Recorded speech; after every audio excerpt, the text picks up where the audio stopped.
السلام علیکم ورحمۃ اللہ وبرکاتہ۔ سورہ حدید پارہ نمبر 27 کی آیات نمبر 26 سے 29 تک کا ترجمہ۔ اعوذ باللہ من الشیطان الرجیم، بسم اللہ الرحمن الرحیم۔ وَلَقَدْ أَرْسَلْنَا نُوحًا وَإِبْرَاهِيمَ، اور بے شک ہم نے بھیجا نوح علیہ السلام کو اور ابراہیم علیہ السلام کو۔ وجعلنا، اور بنا دیا ہم نے فی ذریاتہما، ان دونوں کی اولاد میں نبوت رکھ دی، والکتاب، اور کتاب بھی، فمنہم، ان میں سے کچھ تو مہتد، ہدایت پر ہیں، سیدھی راہ پر چلتے ہیں، وکثیر منہم فاسقون، اور اکثر ان میں سے فاسق ہیں، نافرمان ہیں۔ ثم پھر قفینا، ہم نے پے در پے بھیجے، علی آثارہم، ان کے پیچھے، برسولنا، اپنے رسول، وقفینا، اور ہم نے دی مدد کی عیسیٰ ابن مریم کو، وآتیناہ، بھیجا ہم نے عیسیٰ ابن مریم کو، وآتیناہ الانجیل، اور اس کو انجیل دی۔ وجعلنا فی قلوب، اور ہم نے رکھ دی ان کے دلوں میں، الذین، جو لوگ، اتبعوا، جنہوں نے ان کی پیروی کی، ان کے لیے کیا رکھ دی، رافتن، مہربانی، ورحمہ، اور نرمی اور مہربانی، رافہ نرمی، رحمہ مہربانی، ورہبانیت، اور رہبانیت جو ہے، نبتداؤہا، انہوں نے ایجاد کر لی خود، ما کتبناہا، ہم نے نہیں یہ لکھی، علیہم، ان پر، الا، سوائے، ابتغاء، کہ تلاش کرتے، رضوان اللہ، اللہ کی رضا، فما رعوہا، تو نہ انہوں نے خیال رکھا، حق کا رعایتہا، جیسے خیال رکھنے کا حق تھا، فآتینا، پس ہم نے دی، الذین آمنوا، جو ایمان والے تھے، منہم، ان میں سے دیا، اجرہم، ان کا اجر، مزدوری، وکثیر منہم فاسقون، اور اکثر ان میں سے فاسق ہیں، نافرمان ہیں۔ یا ایھا الذین آمنوا اتقوا اللہ، اے ایمان والو، اللہ سے ڈرو، وآمنوا برسولی، اور ایمان لے اور رسول پر، یؤتکم، دے گا تم کو، کفلین، دوہرا حصہ، من رحمتہ، اپنی رحمت کا، ویجعل، کر دے گا، لکم، تمہارے لیے، نوراً، روشنی، تمشون بھی، تم چلو گے بھی اس میں، ویغفر لکم، اور بخش دے گا تم کو، واللہ غفور الرحیم، اور اللہ تبارک ہے بے حد بخشنے والا، نہایت رحم والا۔ لئلا، تاکہ نہ، یعلم، جانے، اہل الکتاب، کتاب والے، اللہ کہ نہ، یقدرون، نہیں فضل رکھتے، علی شیء، کچھ بھی، یا نہیں قدرت رکھتے کچھ بھی، من فضل اللہ، اللہ کے فضل سے، وان الفضل، اور بے شک جو سارا فضل ہے، بیاد اللہ، اللہ کے ہاتھ میں ہے، یؤتیہ، دیتا ہے یہ جو ہے فضل، من یشاء، جس کو چاہے، واللہ ذو الفضل العظیم، اور اللہ بڑے فضل والا ہے۔ بامحاورہ ترجمہ۔ اور بلا شبہ یقیناً ہم نے نوح اور ابراہیم کو بھیجا، علیہم السلام، اور ان دونوں کی اولاد میں نبوت اور کتاب رکھی، پھر ان میں سے کچھ سیدھی راہ پر چلے، اور ان میں سے زیادہ نافرمان ہیں۔ پھر ہم نے ان کے نقش قدم پر پے در پے اپنے رسول بھیجے، اور ان کے پیچھے عیسیٰ ابن مریم کو بھیجا اور انجیل دی، اور ہم نے ان لوگوں کے دلوں میں جنہوں نے ان کی پیروی کی، نرمی رکھ دی اور مہربانی، اور دنیا سے کنارہ کشی تو انہوں نے خود ہی ایجاد کر لی، یعنی رہبانیت، ہم نے ان پر نہیں لکھا تھا، مگر اللہ کی رضا حاصل کرنے کے لیے انہوں نے یہ کام کیا، پھر انہوں نے اس کا خیال نہ رکھا جیسے اس کا خیال رکھنے کا حق تھا، تو ہم نے ان لوگوں کو جو ان میں سے ایمان لائے ان کا اجر دے دیا، اور ان میں سے بہت سے نافرمان ہیں۔ اے لوگو جو ایمان لائے ہو، اللہ سے ڈرو اور اس کے رسول پر ایمان لاؤ، وہ تمہیں اپنی رحمت سے دوہرا اجر دے گا، اور تمہارے لیے ایسی روشنی کر دے گا جس کے ذریعے تم چلتے رہو گے، اور وہ تمہیں بخش دے گا، اور اللہ بے حد بخشنے والا، نہایت رحم والا ہے۔ تاکہ کتاب والے یہ نہ جانیں کہ وہ اللہ کے فضل سے کچھ بھی حاصل نہیں کر سکتے، وہ جان لیں کہ فضل اللہ کے ہاتھ میں ہے، وہ اس کو دیتا ہے جسے چاہتا ہے، اور اللہ بہت بڑے فضل والا ہے۔ السلام علیکم ورحمۃ اللہ وبرکاتہ۔ سورہ حدید پارہ نمبر 27 کی آیات نمبر 26 تا 29 تک کی تفسیر۔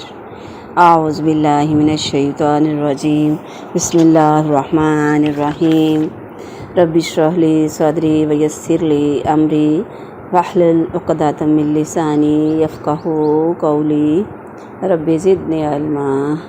وَلَقَدْ أَرْسَلْنَا نُوحًا وَإِبْرَاهِيمَ۔ اس سے پہلے ہم نوح علیہ السلام اور ابراہیم علیہ السلام کی بہت بڑی فضیلت پڑھ چکے ہیں کہ دوسرے تمام انبیاء علیہ السلام انہی کی اولاد سے تھے۔ تو بتایا جا رہا ہے کہ فَمِنْهُمْ مُهْتَدٍ، یعنی ان میں سے بعض تو راہ راست پر چلنے والے ہیں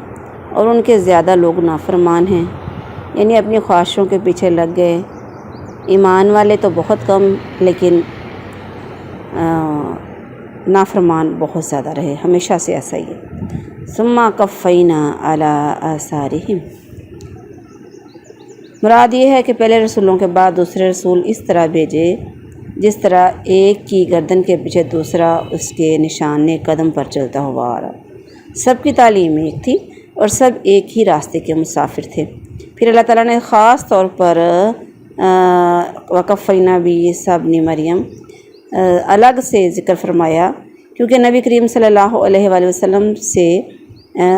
پہلے سب سے آخر میں وہی تشریف لائے، یعنی عیسیٰ علیہ السلام۔ اللہ تبارک نے انہیں انجیل عطا فرمائی۔ تو اللہ تعالیٰ بتا رہے ہیں یہاں پہ وَجَعَلْنَا فِي قُلُوبِ الَّذِينَ اتَّبَعُوا رَأْفَةً، عیسیٰ علیہ السلام کی پیروی کرنے والوں کے دلوں میں رافت اور رحمت رکھنے کا مطلب یہ ہے کہ اللہ تعالیٰ نے عیسیٰ علیہ السلام کو جو کتاب انجیل عطا فرمائی تھی وہ بنیادی طور پر احکام کی نہیں بلکہ واضح و نصیحتی کتاب تھی، جس میں خاص طور پر انہیں نرمی اور رحم اختیار کرنے کا حکم دیا گیا تھا، تو انہوں نے اسی پر عمل کیا۔ جبکہ عیسیٰ علیہ السلام کے ساتھی جو تھے وہ نرمی اختیار کرتے تھے، جبکہ یہودی جو تھے موسیٰ علیہ السلام کو ماننے والے سخت دل ہو گئے۔ پیچھے بھی ہم نے پہلے پارے میں بھی پڑھا۔ اور اس میں ہے رہبانیہ، یہ رہبانیت جو ہے نا، اس کا مطلب یہ ہے کہ کچھ لوگ کہ دین کے لیے شادی نہیں کرتے کہ بیوی بچے اس کی عبادت میں رکاوٹ بن جائیں گے، لوگوں سے علیحدگی اختیار کر لیتے ہیں کہ کہیں ان کو لوگ عبادت سے غافل نہ کر دیں، کھانے پینے کی لذت والی چیزوں سے پرہیز کرتے ہیں، دنیا کی حرص اور اپنی خواہشات کی جو نفس کی ہوتی ہیں اس سے بچتے ہیں، اس لیے وہ آبادی سے الگ جنگل بیابان میں کٹیا بنا کر عبادت میں مصروف ہو جاتے ہیں۔ تو یہ طریقہ انبیاء علیہ السلام کا نہیں ہے، نہ انہوں نے ایسی تعلیم دی ہے اس عبادت کی، نہ ہی اللہ نے ایسا حکم دیا۔ ان کا طریقہ تو اللہ کی توحید اور دین کی طرف دعوت دینا ہے۔ تو ابھی بھی اللہ کے نبی نے اسی سے منع کیا، ابھی بھی ہمارے معاشرے میں بہت ساری رہبانیت آ گئی ہے جس کو صوفیزم کہا جاتا ہے کہ فلاں نے اتنا عرصہ اس طرح کی عبادت کی، تو اتنا عرصہ اس طرح کی عبادت کی، فلاں کھانے چھوڑ دیے اور بس ایک ہی کھانا کھاتے تھے یا جنگلوں میں نکل گئے یہ وہ۔ تو یہ اللہ کا اور اللہ کے نبی کا طریقہ نہیں ہے۔ اللہ نے یہ اس طریقے کا حکم نہیں دیا۔ جو تصوف جو ہے یہ اس چیز کا اللہ کے نبی نے حکم نہیں دیا۔ اگر انہوں نے عیسائیت نے رہبانیت اپنی طرف سے بنا لی تو مسلمانوں نے بھی اپنی طرف سے کیا کیا، اپنی طرف سے ہی انہوں نے احکامات بنا لیے ہیں، پھر خود ہی روایتیں بناتے رہتے ہیں۔ جی فلاں نے اتنا عرصہ 40 سال کنویں میں لٹک کر عبادت کی، تو فلاں نے پانی میں کھڑے ہو کر عبادت کی، تو اللہ کے نبی نے ایسا حکم نہیں دیا، ٹھیک ہے، نہ ان کا طریقہ تھا۔ تو کیا یہ ان سے اللہ کے نبی کی عبادت سے بڑھ سکتے ہیں؟ نعوذ باللہ۔ تو مکتب نہا علیہم، یعنی ہم نے انہیں رہبانیت کا حکم نہیں دیا، انہوں نے خود سے اپنے پاس سے بنا لیا۔ تو اللہ تعالیٰ نے تو ان کو یہ حکم دیا تھا کہ اللہ کی رضا حاصل کرنے کے لیے وہ کام کریں جو نبی حکم دیتا ہے۔ تو اب دیکھیں پھر اس کا انجام کیا ہوا، مسجدیں ویران ہو گئی، مقبرے آباد ہو گئے، ایسے ہی ہے نا۔ پھر کیا کرتے ہیں مقبرے آباد کرنے والے، کیا کرتے ہیں، یہ جو ان کے اندر موجود ہوتے ہیں یا باہر ان کے جو گدی نشین ہوتے ہیں قبروں کے اندر موجود، اور جو باہر گدی نشین ان کے بارے میں پھر ایسے جھوٹے قصے بنا دیتے ہیں کہ لوگ جو بیچارے علم اتنا نہیں رکھتے، وہ سنتے ہیں تو پھر ویسے ہی عمل کرنے لگ جاتے ہیں کہ واقعہ پتہ نہیں ایسے ہی حکم ہے دین میں، لا علمی کی وجہ سے۔ یا ایھا الذین آمنوا اتقوا اللہ، یہاں پہ اللہ تبارک نے بتا دیا۔ اصل میں اس میں اہل کتابوں کو اس میں مخاطب کیا جا رہا ہے کہ اللہ سے ڈر جاؤ اور اس نبی پر بھی ایمان لے آؤ، تو اللہ تعالیٰ تمہیں اپنی رحمت میں سے 2 حصہ عطا فرمائے گا۔ نبی علیہ السلام نے فرمایا، حدیث میں آتا ہے، 3 آدمی ایسے ہیں ان کے لیے 2 اجر ہیں۔ ایک اہل کتاب میں سے کوئی جو آدمی اپنے نبی پر ایمان لایا اور محمد صلی اللہ علیہ وآلہ وسلم پر ایمان لایا، اور ایک وہ غلام جو کسی کی ملکیت میں ہو، وہ اللہ کا حق بھی ادا کرے، یعنی اس کی عبادت بھی کرے اور مالکوں کا حق بھی ادا کرے، اور ایک وہ آدمی جس کے پاس ایک لونڈی تھی، وہ اس سے صحبت کرتا تھا تو اس نے اسے ادب سکھایا اور اچھی طرح ادب سکھا دیا اور اسے تعلیم دی اور اچھی طرح تعلیم دی، پھر اسے آزاد کر کے اسے نکاح کر لیا، تو اس کے لیے بھی 2 اجر ہیں، یعنی ان تینوں کے لیے 2 اجر ہیں۔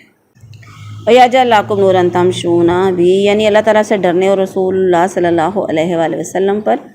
ایمان لانے کی وجہ سے اللہ تعالیٰ تمہیں کتاب و سنت کی صورت میں وحی الہی کا ایسا عظیم نور عطا کرے گا جس کے ذریعے سے تم دنیا اور آخرت میں ہر جگہ آسانی سے چلتے رہو گے، تمہیں کسی مسئلے میں کوئی اندھیرا یا الجھن پیش نہیں آئے گی۔ لِأَلَّا يَعْلَمَ اہل الکتاب، یعنی اے ایمان والو، اللہ تعالیٰ نے تمہیں اپنی رحمت میں سے 2 حصے اور عظیم نور دینے کی خوشخبری اس لیے دی ہے تاکہ اہل کتاب تمہارے متعلق یہ نہ جانیں کہ یہ مسلمان اللہ کے فضل میں سے کچھ حاصل نہیں کر سکتے، کیونکہ وَأَنَّ الْفَضْلَ بِيَدِ اللَّهِ، ان کو پتہ علم ہونا چاہیے کہ وہ جان لیں کہ فضل جو ہوتا ہے اہل کتاب یا کسی اور کے ہاتھ میں نہیں ہے، وہ تو اللہ کے ہاتھ میں، جسے چاہتا ہے دیتا ہے، تو جس پر چاہا اس نے اپنا فضل کر کے نبیوں کو چن لیا۔ الحمدللہ یہاں پہ ہماری سورہ مکمل ہوگی۔ اللہ تبارک ہم کو عمل کی توفیق عطا فرمائے، آمین۔